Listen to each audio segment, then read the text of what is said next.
Bonjour à tous. Qui est derrière les terribles sabotages des gazoducs Nord Stream et Nord Stream 2 qui relient la Russie à l'Allemagne pour alimenter les pays européens en gaz? Nous avons de fortes raisons de penser que ce sont des services américains. Pas de certitude, bien sûr. Nous allons donner ici des faits documentés, certains, historiques. Les États-Unis ont toujours été de grands adversaires de ces gazoducs. Vous allez voir des choses, des menaces ont été faites. Mais c'est très important. C'est très important parce que ça peut modifier beaucoup de choses. Il faut être extrêmement précis ici. Et il faut que la France se dégage de cette escalade vers la Troisième Guerre mondiale. Nous allons parler de cet attentat, il faut dire les choses, contre les gazoducs. Dans cette vidéo, bien évidemment, sans aucune langue de bois.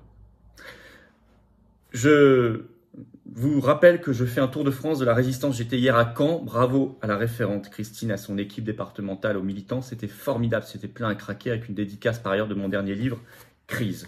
Je serai le 6 octobre en Savoie.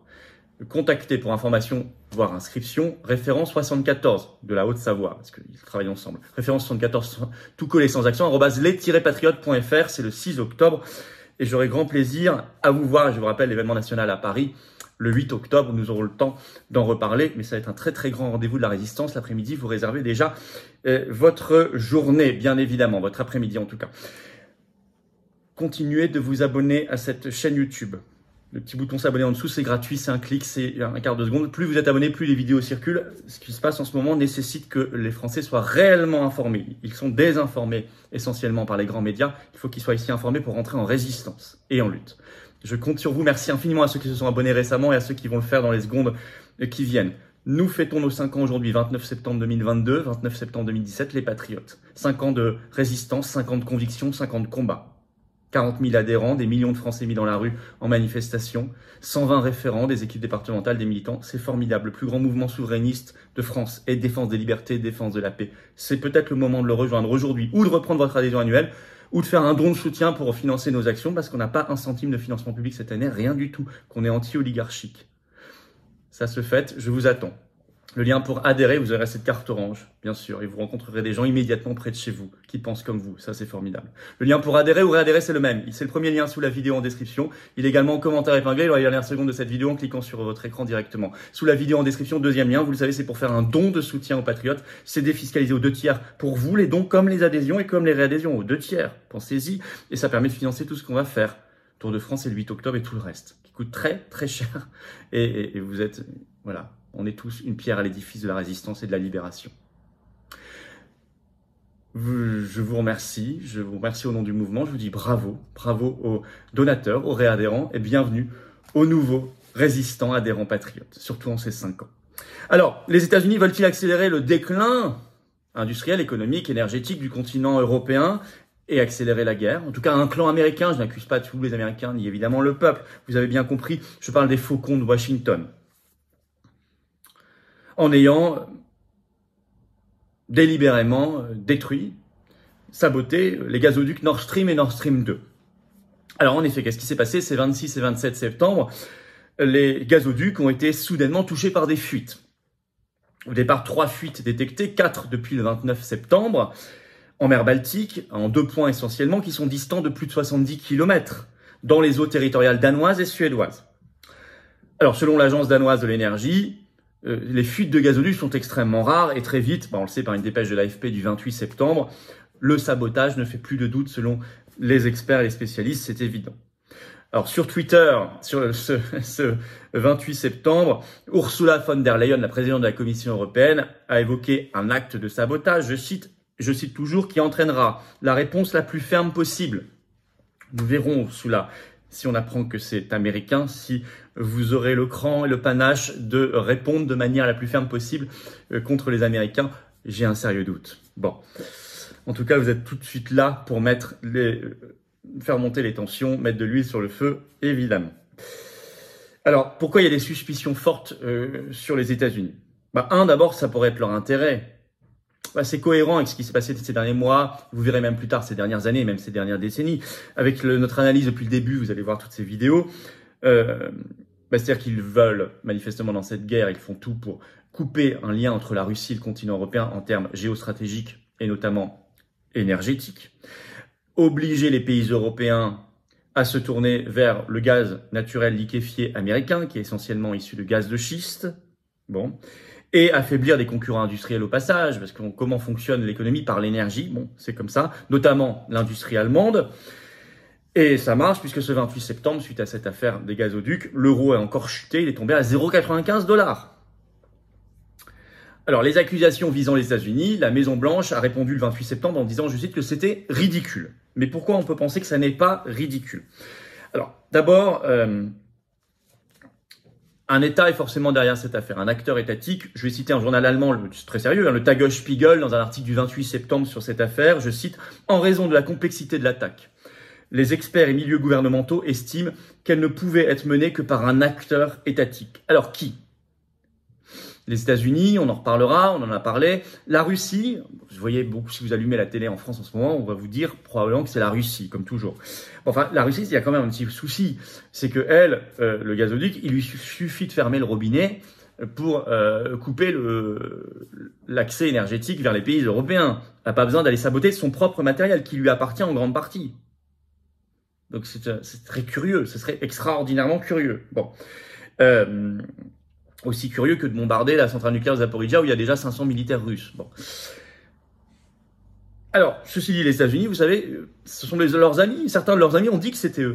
Pour s'en réjouir, très sincèrement, très honnêtement, voilà. Des alliés des États-Unis les ont désignés pour s'en réjouir. Par exemple, Radek Sikorski. Alors, c'est qui? C'est pas n'importe qui, c'est un député européen polonais. Il préside au Parlement européen la délégation Union européenne-États-Unis. Et il fut président de l'Assemblée nationale polonaise en 2014-2015 et ministre des Affaires étrangères de Pologne entre 2007 et 2014. Et il a tweeté sur son compte Twitter, c'est toujours en ligne, le 27 septembre, je cite, enfin c'était en anglais, je traduis, « Merci les États-Unis », avec en dessous la photo de la fuite. Bon. Par ailleurs, le président américain Joe Biden avait prévenu. Vous pouvez aller retrouver le tweet, enfin les informations sur ABC News, une chaîne américaine. C'était le 7 février 2022. Je cite Biden, ce qu'il disait à l'époque. Vous retrouverez la vidéo. Si la Russie envahit l'Ukraine, alors il n'y aura plus de Nord Stream 2. On y mettra fin. Et là, un journaliste le relance en disant, mais comment, puisque c'est sous contrôle allemand? Et Biden répond, je vous promets, on est capable de le faire. Ben, c'est quand même signé. Et puis, il faut citer aussi Victoria Nuland, qui est secrétaire d'État américaine aux affaires politiques, et qui, elle, le 27 janvier 2022, on retrouvera aussi la déclaration, c'est toujours en ligne, avait déclaré, je cite, d'une manière ou d'une autre, si la Russie envahit l'Ukraine, Nord Stream ne continuera pas. C'est quand même clair. Bon. Par ailleurs, et là, manifestement, tout ça doit être vérifié méticuleusement, mais en tout cas, l'information a été mise dans le débat public. Il y avait présence de très proches des lieux des sabotages, de navires militaires américains en mer Baltique. On a parlé notamment d'un détachement expéditionnaire de navires de la marine américaine dirigé par un gros navire militaire américain, le Kearsarge. Ça sera à regarder de très près. On a beaucoup d'informations là-dessus, y compris des exercices de l'OTAN qui ont eu lieu à côté en juin dernier, mais on y reviendra peut-être. En tout cas, cette affaire des gazoducs, politiquement, géostratégiquement, c'est une vieille affaire pour les États-Unis. Et là, c'est intéressant, vous pouvez retrouver un article du Monde diplomatique de mai 2021, donc avant le début des événements d'Ukraine, qui est toujours en ligne. Vous allez le retrouver. Savez-vous comment il s'appelle? Comment il est titré cet article? Je cite. Comment saboter un gazoduc? Et il nous raconte que déjà, sous le président américain Ronald Reagan en 1982, les États-Unis menaçaient sur cette affaire-là. Je vais vous citer un extrait de cet article du Monde diplomatique. La diplomatie des tubes, c'était mieux avant. Dans les années 70, les échanges gaziers entre l'Europe occidentale et l'Union soviétique enchantent les chancelleries. Stables, durables, les gazoducs jettent un pont entre les deux blocs rivaux du vieux continent. Et lorsque les Américains s'avisent de troubler la détente, ils doivent déchanter. En 1982, écrit le Monde diplomatique, le président Ronald Reagan sanctionne plusieurs entreprises européennes impliquées dans la construction d'un gazoduc euro-sibérien qui, à ses yeux, rendra l'Europe dépendante des Rouges, donc des Soviétiques à l'époque. Mais les 10 membres de la CEE, à l'époque, Communauté économique européenne, l'ancêtre de l'Union européenne, refusent d'appliquer l'embargo et la France réquisitionne une entreprise pour la contraindre à livrer du matériel aux Soviétiques. 3 petits points. Quelques mois plus tard, Washington recule. C'est une autre époque, hein. Vous allez voir, à l'époque, La France résiste, mais enfin, et même la CE, etc. Mais ce qui est intéressant, c'est que le président américain est déjà dans la même logique destructrice. Puis, très grosse tension sur Nord Stream et Nord Stream 2. Opposition américaine farouche à Nord Stream 2. Je vous cite un autre extrait de cet article du Monde diplomatique. Pour Washington, cibler Nord Stream 2 présente des avantages mercantiles autant que géopolitiques, grâce au soutien de la Commission européenne, favorable au marché flexible du gaz naturel liquéfié GNL américain, plutôt qu'au gazoduc russe. Donc là, vous voyez, on est 30 ans plus tard, 40 ans plus tard, la Commission européenne est maintenant contre. Contrairement à 1982, elle est pour les intérêts américains, évidemment, et contre les nations européennes. Et à l'appui, je reprends la lecture du Monde diplomatique, à l'appui des pays les plus atlantistes de l'Union, Pologne, Danemark, etc., Washington n'entend pas seulement contrecarrer les plans de Moscou, mais aussi et surtout imposer ses excédents de gaz de schiste liquéfié sur le marché européen. Et au passage, mettre sous pression l'Allemagne avec laquelle les différends commerciaux s'accumulent. Je rappelle que tout ça a été écrit en mai 2021, avant l'affaire de l'Ukraine. Donc voilà. Alors, qu'est-ce qui s'est passé ? Avant cela, en décembre 2019, une loi américaine a été votée qui décide, je cite, de sanctions gelant les visas et avoirs de toute personne étrangère qui aiderait sciemment des navires poseurs de tubes à construire des pipelines, des gazoducs d'origine russe aboutissant en Allemagne ou en Turquie. Résumé de cette loi faite sur le site du Congrès américain. Ce qui avait à l'époque, selon le monde diplomatique, provoqué l'arrêt immédiat des chantiers de Nord Stream 2. Mais la guerre américaine contre ces gazoducs continue. En juillet 2020, Nord Stream 2 est entré dans le champ de la loi américaine qui s'appelle, je cite, « contrer les adversaires de l'Amérique par des sanctions ». Mais à l'époque, l'Allemagne avait quand même résisté. Enfin, pas les Verts allemands qui s'étaient mis du côté américain, comme toujours. Pas non plus le chef de la délégation allemande au Parlement européen, Manfred Weber, qui est toujours ultra-atlantiste, quoi qu'il arrive. À tel point que le 21 janvier 2021, le Parlement européen avait voté une résolution contre Nord Stream 2. Donc vous voyez qu'il y a une continuité historique d'un certain clan américain alors, qui vise cette affaire-là. Et nous avons eu les menaces de Biden, etc. Alors tout ça me paraît assez clair. Il va falloir continuer l'enquête, la vérité, la transparence. Mais tout ça me paraît quand même très logique. C'est cohérent avec le reste. D'autant, attention, qu'on ne parle pas simplement de trous qui vont durer quelques jours. Peut-être qu'on parle de dégâts irréversibles sur les 2 gazoducs qui ont été visés. En tout cas, l'article du Tagesspiegel allemand du 28 septembre évoque la possibilité que ce soit irréversible. Irréversible.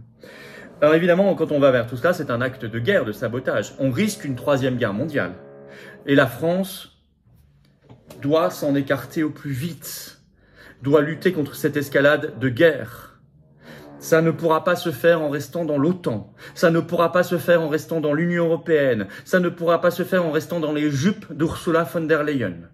Nous le disons et redisons, et c'est pour ça qu'on se mobilise le 8 octobre, et c'est pour ça que je fais mon tour de France de la résistance, et c'est pour ça qu'il faut faire circuler cette vidéo, peut-être maintenant en vous abonnant à cette chaîne YouTube par le petit bouton en dessous, le petit clic, c'est gratuit. Si vous ne l'avez pas encore fait, merci d'avance. Voyons aussi comment l'Allemagne va réagir, parce que l'Allemagne va être très touchée, et son industrie, son économie, son emploi, par cette affaire. Est-ce que ça pourrait la faire basculer? Ce serait très positif. En tout cas, il faut informer, il faut se battre. Voilà, il faut se battre pour la paix. Je vous attends.